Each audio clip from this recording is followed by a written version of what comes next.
Welcome back to Theta Fuse. We are diving straight into the deep end today because, frankly, if you are just skimming the headlines, you are missing the tectonic shift that's happening right under our feet. Oh, completely. The market is sending signals that seem totally contradictory. They do, unless you're looking at the whole board.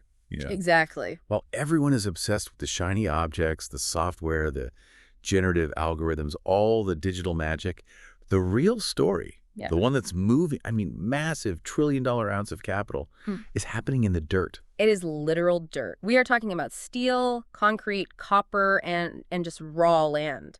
It's such a fascinating moment because we usually think of tech booms as these, ethereal things, cloud computing, software margins, stuff you can't touch. Right. But what we're seeing this week, coming out of the World Economic Forum in Davos, coming out of the latest earnings reports, is that the digital revolution has basically hit a physical wall, and the only way through that wall is with heavy industry. Exactly. I'm calling it Industrial Revolution 2.0. You look at a company like Caterpillar Heavy Machinery, big yellow trucks, you'd think they'd be just kind of plodding along in this high-tech world, but no. No, not all. They are absolutely crushing the market. Caterpillar is up a staggering 58% over the last year. 58%. Yeah, and you compare that to the S&P 500 doing what, about 13.5%? The old school industrial giants are just blowing the broader market away because you cannot build the future without moving Earth. And that is really the theme of this deep dive, isn't it? We're seeing a collision of three massive forces this week. Okay, lay them out. First, you have the physical reality of AI, which is demanding energy and steel on a scale we haven't seen in decades. Second, you have this geopolitical scramble where regions like Europe are desperately trying to diversify their trade partnerships just to survive. And the third? And third, flashing in the background, you have some very serious red warnings coming from the bond market and, from figures like Ray Dalio. So our mission today is to unpack these three colliding forces. We are going to crunch the trillion-dollar numbers coming out of the hyperscalers. Amazon, Google, Meta. Yep. We're going to look at why a turbine backlog in the U.S. is somehow connected to a trade deal in South America. And we are going to ask the big question. If everything is supposed to be booming, why is gold acting like it is the end of the world? It's a complex picture. We have earnings reports, we have dispatches from Davos 2026, and we have trade analysis from the EU. It's a lot to get through, but it all connects. Okay, let's start with the money. And when I say money, I mean the kind of spending that just makes your eyes water. I think people are used to hearing billions in tech, but the vocabulary is shifting, isn't it? It really is. NVIDIA's CEO, Jensen Huang, was at Davos. He was speaking with Larry Fink from BlackRock. And Huang was very, very clear. He said that despite the hundreds of billions that big tech has already spent, AI needs trillions of dollars more. Trillions, with a T. With a T. He called it the largest infrastructure build-out in history. And that phrase, infrastructure build-out, that's the key right there. He isn't talking about writing code or hiring developers. No. He's talking about the physical data centers, the actual concrete shells, the cooling systems, the server racks. And when you look at the CapEx, the capital expenditures planned for 2025 and 2026 by the biggest players, the hyperscalers, the numbers back them up entirely. Let's run down the list because I want to make sure everyone listening understands the sheer scale here. Start with Amazon. Their CFO, Brian Olsavsky, confirmed they spent $125 billion in 2025. Whoa. Just sit with that number for a second. $125 billion in 1 year. That's more than the entire GDP of countries like, Kenya or Ecuador? Easily. And he explicitly said they expect more spending in 2026. Yes, it's accelerating. It's accelerating. Yeah. And it's not just Amazon. Look at Google. Okay. Their CFO, Anand Ashkenazi, actually raised their guidance. They bumped their 2025 CapEx target up to between $91 billion and $93 billion. Up from, 85? Up from 85. And again, the signal for 2026 is that it will increase significantly. They're not slowing down. And then you've got Meta. Then you have Meta. Susan Lai, their CFO, raised the floor of their spending. They were looking at $70 to $72 billion for 2025. And the reasoning? She cited infrastructure costs and depreciation as the main drivers. So just between those three companies, Amazon, Google, Meta, you were looking at nearly $300 billion in hard spending in a single year. That is an insane amount of liquidity being poured into servers and buildings and concrete. But this is where we hit the fundamental paradox, as Olivier Blum calls it. Who's that? He's the CEO of Schneider Electric, and he pointed this out at Davos. AI is this incredible engine for digital growth, efficiency, intelligence. It's supposed to make us smarter and faster. Right, the software side. Exactly. But physically, it is a voracious consumer of resources. It consumes energy and land at a rate that the physical world is just struggling to support. You can write a check for $125 billion, but can you actually buy the physics to support it? That is the friction point. I saw this Goldman Sachs research, and it's showing that global data center power usage is going to jump from 55 gigawatts to 84 gigawatts in just 2 years. That's a massive spike. It's huge.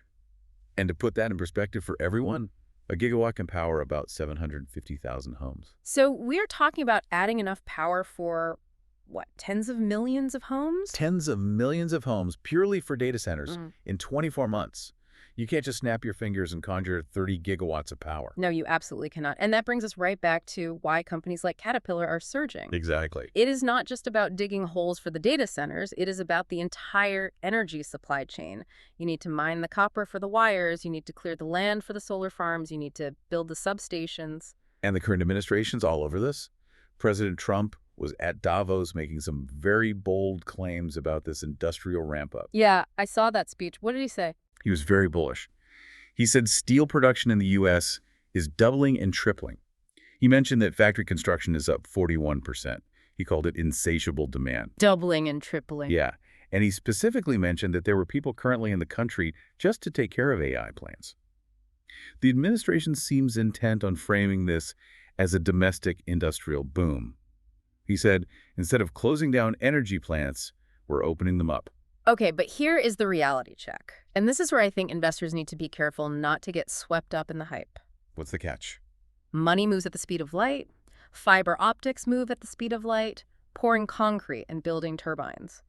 That moves very, very slowly. The physical world. The physical world. We are seeing reports of years-long backlogs for natural gas turbines. These are the heavy machinery needed to actually generate the electricity for these data centers. If you're Amazon and you need a new power plant for your data center. If you order a turbine today, you might not see it for 3 or 4 years. 3 or 4 years. And even if you get the turbine, good luck plugging it in. Yeah, that's the next step. The process for getting new generation equipment connected to the U.S. power grid can take more than a decade. We've talked about this before on the show. The interconnection queue. It's a bureaucratic nightmare. It's a complete nightmare. So on one hand, you have Amazon spending $125 billion today to build the facility. On the other hand, you have a 10-year wait to get the power line hooked up. And that gap between the immediate spending of the hyperscalers and the delayed reality of the utility grid, that is the defining tension of this market right now. It makes perfect sense. It explains why industrial stocks are acting like tech stocks. They are the bottleneck. And in a gold rush, the person selling the shovel. Or in this case, the natural gas turbine. Exactly. The person selling the turbine has all the pricing power. They can charge whatever they want because the tech companies are just desperate. It's fascinating. The tech giants are essentially writing blank checks to the industrial sector because they have no choice. They have to build. They do. If they stop building, they lose the AI race. So they are just force-feeding capital into an industrial base that probably hasn't seen this kind of demand since, World War II. It really does feel like a mobilization. But let's pivot slightly from the power plant to the inside of the data center. To the motherboard. To the motherboard, yeah. We talked about the shell and the power, but what about the silicon? The chips themselves are undergoing a massive shift. The chip landscape is definitely shifting too. We have the first big tech earnings of the year rolling in, and Intel and AMD are both seeing significant boosts. What are the numbers? Intel is up over 11%, and AMD is up nearly 8%. Now, usually when we talk chips, we talk NVIDIA, but seeing legacy players like Intel jumping double digits is interesting. Right, so is this just the AI tide lifting all boats, or is there something specific happening with them? It's actually a mix of old and new. Yes, They have their AI stories, absolutely. But the immediate catalyst is actually incredibly mundane. Oh, yeah. Microsoft is ending support for Windows 10. That sounds like a boring IT update. It does. But think about it globally. Every corporation, every government, every school that is running Windows 10 has to upgrade. So they all have to buy new machines. It triggers a massive PC refresh cycle. Right, because a lot of those old machines just can't run the new OS efficiently. Exactly. So corporations have to buy new laptops and desktops, and that drives demand for the CPUs that Intel and AMD make. Ah, okay. So they are getting this massive tailwind from the legacy PC market. Just as the AI demand is hitting, it's a perfect storm for them. Okay, but I am seeing flashing lights regarding a shortage. We just talked about the energy shortage, Yeah. but now there is a memory shortage looming. Yes, and this is critical for the AI narrative.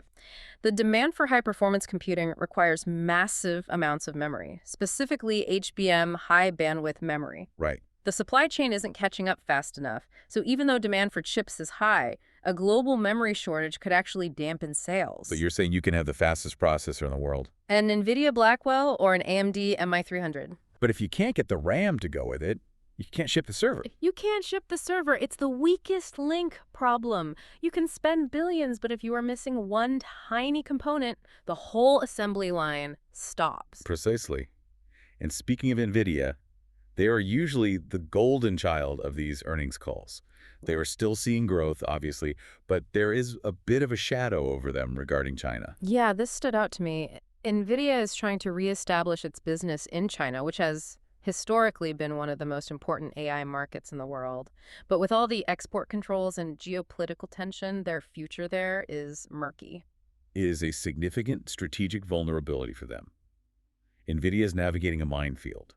The U.S. government is tightening the screws on what can be sold to China. And NVIDIA is trying to design chips that thread the needle, right? Exactly. They're trying to design chips that comply with the rules but are still powerful enough to sell. It's a constant cat and mouse game. If they get cut off from China completely, I mean, that is a huge chunk of revenue just gone. It's a major question mark hanging over the stock. Speaking of minefields and geopolitics, let's zoom out. While the U.S. is focused on this domestic infrastructure build-out, doubling steel production, building factories, fighting over chips, the rest of the world isn't just sitting around waiting for American data centers. Not at all. Europe, in particular, just made a massive move that I think went under the radar for a lot of people. This is a huge deal, literally and figuratively. We are talking about the EU-Mercosur Trade Pact. Okay, break this down. Now, for those of you who don't follow trade negotiation timelines, this has been in the works for 25 years. Only 5 years. I want to emphasize that, a quarter of a century. Negotiations started when the internet was barely a thing, and finally, on January 17th, 2026, it was signed. And for those who aren't tracking South American trade blocs, Mercosur includes Argentina, Brazil, Paraguay, and Uruguay.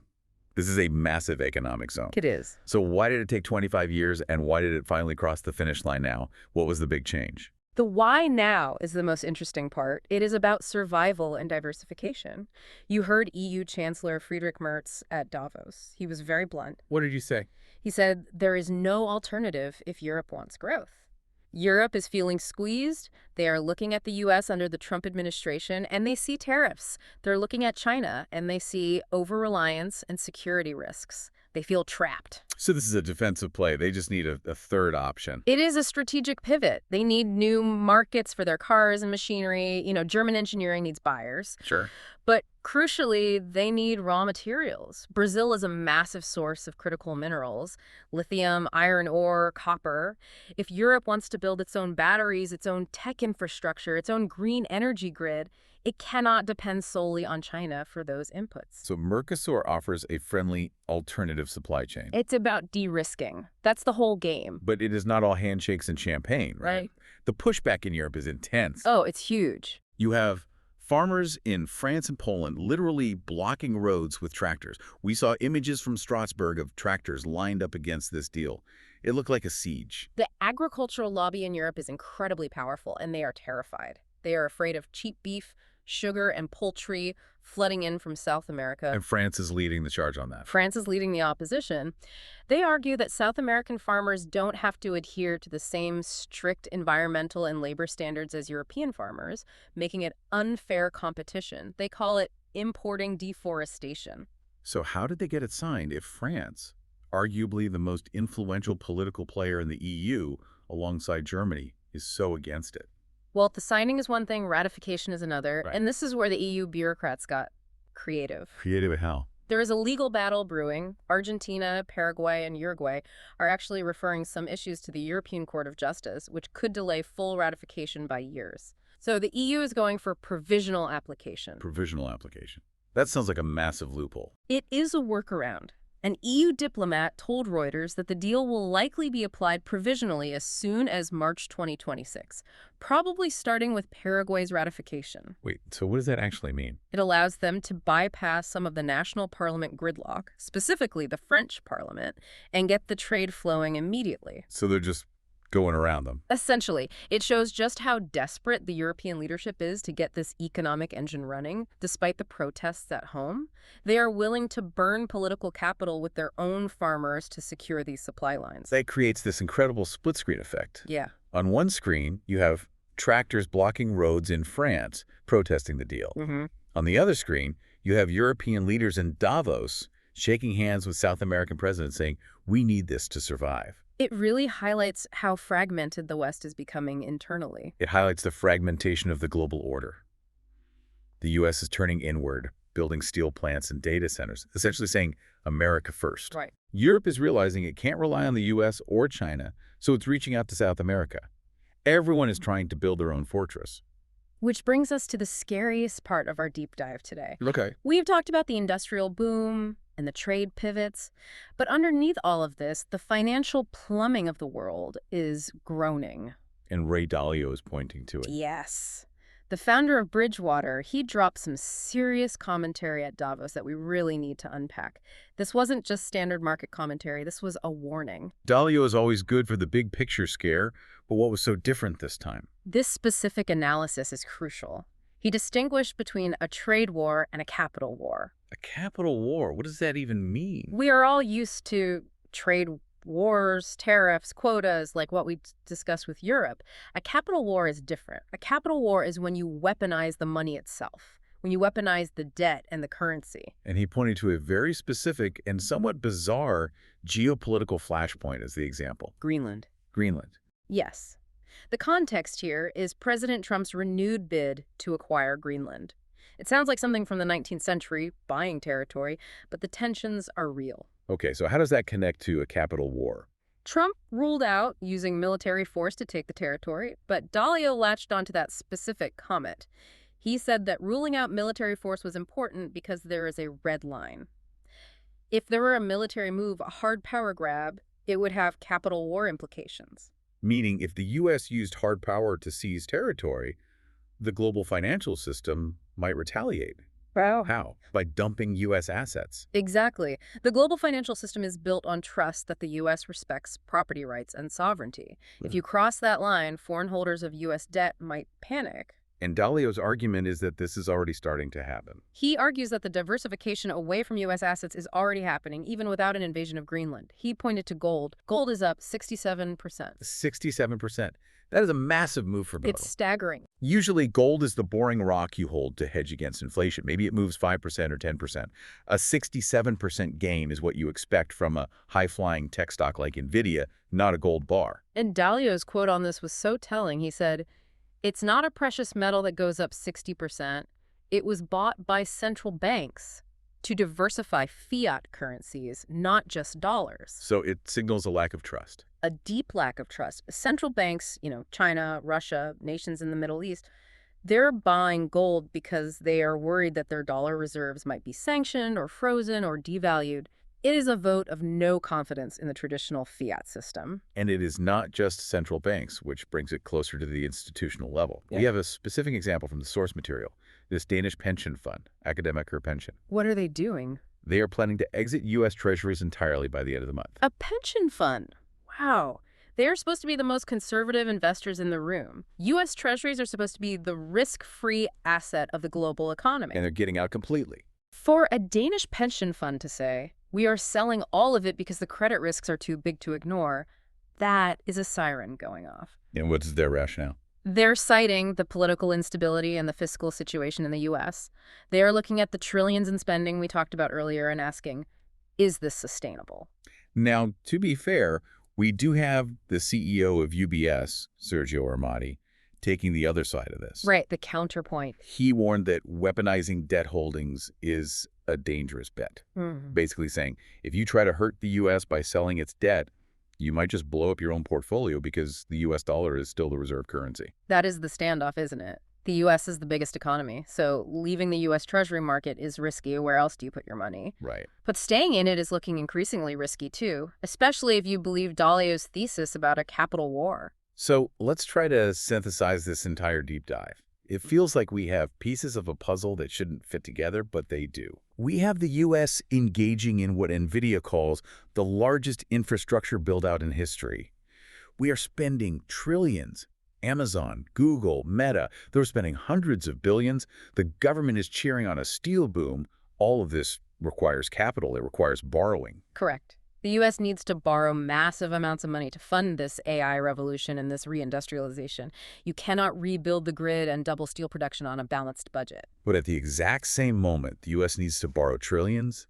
Foreign entities, from central banks to Danish pension funds, are starting to step away from the table. They're hedging. They are buying gold instead of U.S. debt. Nah. They're signing trade deals with South America to reduce reliance on the U.S. That is the Theta Fuse right there. That is the spark. The collision of insatiable demand for capital in the U.S. versus a global desire to diversify away from the U.S. dollar. And if those two trends continue to diverge, If we need more money but the world wants to lend us less, interest rates could spike. Or you could see significant volatility in the currency markets. it explains why gold is acting like a tech stock. It's the only neutral ground left. If you don't trust the dollar, and you don't trust the euro, and you can't buy Bitcoin as a central bank, you buy gold. And it explains why Europe is rushing to Mercosur. They see the writing on the wall. They know they need to be more independent economically because the U.S.-centric financial system is showing cracks. They are hedging their bets. It is a lot to take in. Yeah. You have the excitement of the AI boom caterpillar stocks soaring, steel mills running double shifts. It feels like a golden age of industry. It does. But then you look at the bond market and the gold chart, Yeah. and it looks like a bunker mentality. It is both. That is the complexity of 2026. We are building the future with AI, but we are doing it on a geopolitical foundation that is shifting under our feet. We're trying to build a skyscraper during an earthquake. That's a great way to put it. Okay, let's wrap this up with a summary for our listeners. We covered a lot of ground. The takeaways are clear. First, the industrial AI boom is real. It is expensive, $125 billion from Amazon alone, and it is physically constrained by turbines and grid connections. So good for industrial stocks, but bad for speed. Exactly. Second, Europe is finally moving on Mercosur after 25 years because they need to survive in a polarized world. They are securing their own resources. Right. And third, the financial markets are signaling distress. Gold up 67% is a scream for safety, even as industrial stocks like Caterpillar scream for growth. It's a paradox of growth and fear happening simultaneously. Precisely. And investors need to navigate both. You can't just be long AI and ignore the macro, and you can't just be a gold bug and ignore the tech boom. You have to understand how they interact. Okay, I want to leave the listeners with a final provocative thought. Go for it. We talked about the grid delay. If it takes a decade to connect new power, and the hyperscalers are spending hundreds of billions now, where does that energy come from in the interim? Are we heading for a collision between digital ambition and physical reality that money can't fix? Are we going to see rolling brownouts or data centers sitting empty because the physics just won't cooperate? That is the physical risk. My question is on the financial side. If the world stops buying U.S. Treasuries, just as the U.S. starts this largest infrastructure build-out in history, who pays for the party? Right. If the Danish pension funds and the central banks walk away, the cost of borrowing for that AI revolution might get a lot more expensive than anyone in Silicon Valley has calculated. And if interest rates spike to fund this, does that crush the very growth we are trying to build? That bill will eventually come due. And when it does, we will be here to break it down. Thank you for listening to this deep dive on Theta Fuse. Thanks, everyone. Make sure you subscribe so you don't miss the next analysis. We're tracking these numbers every single week. As always, remember that this content is for informational purposes only. Please do your own research. We'll see you next time.